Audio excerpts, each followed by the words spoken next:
A'udzu billahi minasyaitonir rajim. Bismillahirrahmanirrahim. Assalamualaikum warahmatullahi wabarakatuh.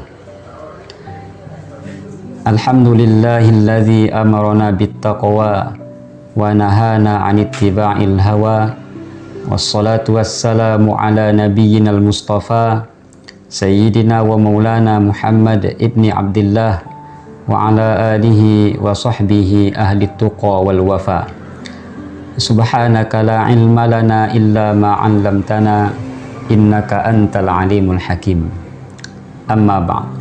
Kaum muslimin dan muslimat yang dimuliakan Allah Subhanahu wa taala, alhamdulillah, marilah kita bersyukur kepada Allah Subhanahu wa taala yang masih berkenan melimpahkan rahmat dan nikmatnya kepada kita semua, sehingga kita bisa menjalani hari-hari Ramadan ini dengan berbagai macam amal ibadah dan kebaikan, dan semoga semua itu kita lakukan dengan istiqomah mulai dari awal Ramadan kemarin sampai nantinya Ramadan berakhir.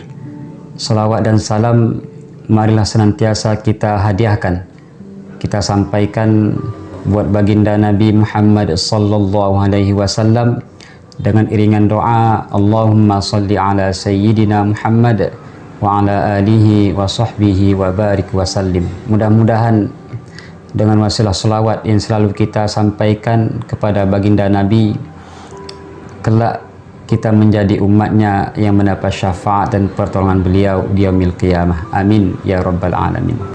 Kaum muslimin dan muslimat, as-shaimin was-shaimat yang dimuliakan Allah Subhanahu wa taala.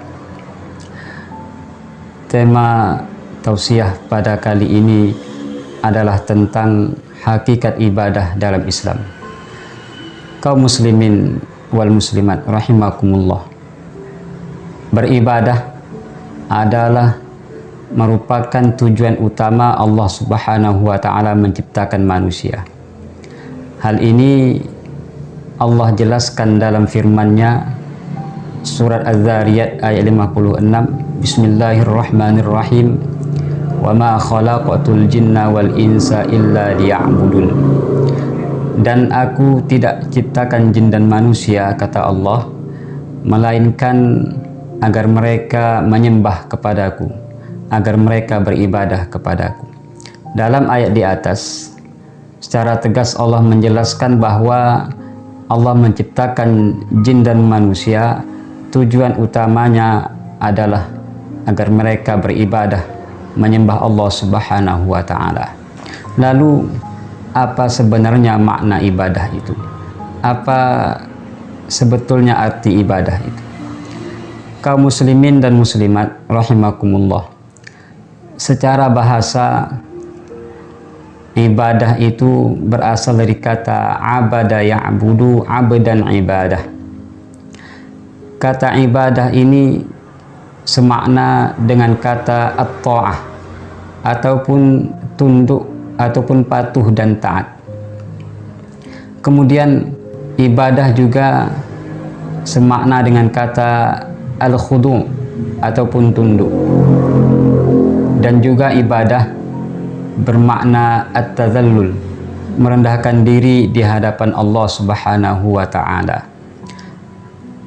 Pengertian ibadah secara bahasa ini selaras dan sejalan dengan pengertian ibadah menurut istilah yang dirumuskan oleh para jumhur ulama.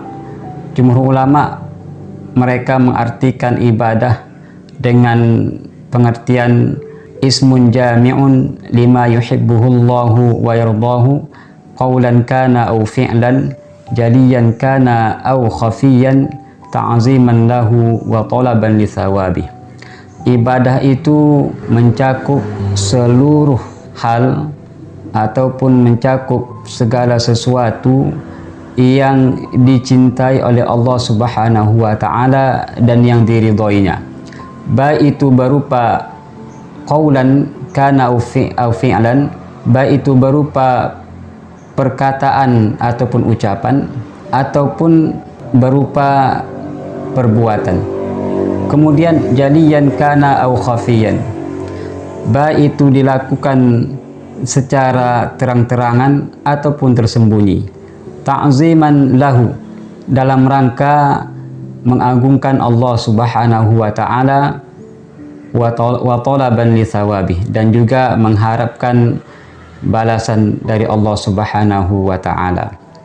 Kaum muslimin dan muslimat yang dimuliakan Allah Subhanahu wa taala, dari definisi di atas maka bisa kita fahami, artinya ibadah itu tidak hanya terbatas pada melaksanakan segala perintah Allah Subhanahu wa taala, tetapi termasuk ke dalam ibadah juga adalah meninggalkan semua larangan Allah Subhanahu wa taala. Artinya ketika kita melaksanakan perintah Allah Subhanahu wa taala, hal itu akan membuat Allah senang kepada kita dan insya Allah menjadi wasilah untuk kita mendapatkan ridha Allah Subhanahu wa taala. Juga ketika kita meninggalkan semua larangan Allah, saat itu juga Allah senang dan suka dengan kita, dan insya Allah akan menjadi sarana untuk kita mendapatkan ridha Allah Subhanahu wa taala. Jadi kalau kita kembalikan pada pengertian ibadah tadi, ternyata takwa itu intinya adalah ibadah, karena takwa mempunyai arti imtitsalu awamirillah wa jtinabu nawahi. Takwa itu melaksanakan segala perintah Allah dan juga meninggalkan semua larangannya. Artinya inti daripada takwa adalah ibadah. Maka orang yang sudah melakukan ibadah dengan benar dan benar-benar melakukan ibadah, maka pada akhirnya nanti ia akan menjadi orang-orang yang bertakwa. Kaum muslimin dan muslimat yang dimuliakan Allah Subhanahu wa taala. Lalu ketika kita beribadah, ibadah yang harus kita lakukan itu hendaklah dibarengi dengan ketundukan dan kecintaan. Jika seseorang beribadah kepada Allah dalam artian ia tunduk dan patuh kepada Allah Subhanahu wa taala, tetapi tidak memiliki rasa cinta kepada Allah Subhanahu wa taala, maka ibadahnya bisa dikatakan belum sempurna. Begitu juga orang yang mengaku cinta kepada Allah Subhanahu wa taala tetapi tidak mau tunduk kepada Allah, maka saat itu ia juga belum bisa dikatakan menghambakan diri kepada Allah Subhanahu wa taala. Oleh karena itu, hendaklah dalam setiap ibadah yang kita lakukan diiringi dengan rasa tunduk rendah di hadapan Allah Subhanahu wa taala, dan juga hendaklah kita beribadah itu dengan penuh rasa cinta dan mengharap cinta Allah Subhanahu wa taala. Kaum muslimin dan muslimat yang dimuliakan Allah Subhanahu wa taala, lalu mengapa Allah Subhanahu wa taala memerintahkan kita untuk beribadah ataupun menyembah kepadanya? Apakah Allah Subhanahu wa taala butuh dengan ibadah kita? Tentu jawabannya tidak, kaum muslimin wal muslimat rahimakumullah. Justru sebaliknya, kitalah yang butuh dengan ibadah yang kita lakukan. Kitalah yang akan mendapatkan manfaat dari ibadah yang kita persembahkan di hadapan Allah Subhanahu wa taala. Nah, paling tidak ada 3 tujuan mengapa Allah Subhanahu wa taala memerintahkan kita untuk beribadah, untuk menyembah hanya kepadanya. Yang pertama, dengan ibadah seseorang akan menjadi orang yang tawadhu, akan menjadi orang yang rendah hati yang tidak memiliki sifat sombong. Dengan kata lain, ibadah bisa menghilangkan sifat takabur dan sombong dalam diri seseorang. Hal ini sejalan dengan makna ibadah itu, bahwa ibadah adalah at-tadhallul, merendahkan diri di hadapan Allah Subhanahu wa taala. Maka ketika kita beribadah, kita benar-benar merendahkan diri di hadapan Allah Subhanahu wa taala. Kita benar-benar menyadari bahwa kita hanyalah hamba yang lemah, hamba yang kecil, yang tidak punya daya dan upaya di hadapan Allah Subhanahu wa taala. Ketika kita beribadah, kita menyadari bahwa Allah Subhanahu wa taala Maha besar. Allah Subhanahu wa taala Maha berkuasa atas segala sesuatu. Maka orang yang beribadah akan tertanam sifat tawadu di dalam dirinya. Kemudian yang kedua, lewat ibadah kita bisa menciptakan hubungan yang harmonis dengan Allah Subhanahu wa taala. Dan beginilah seharusnya kita menjalani hidup dan kehidupan ini.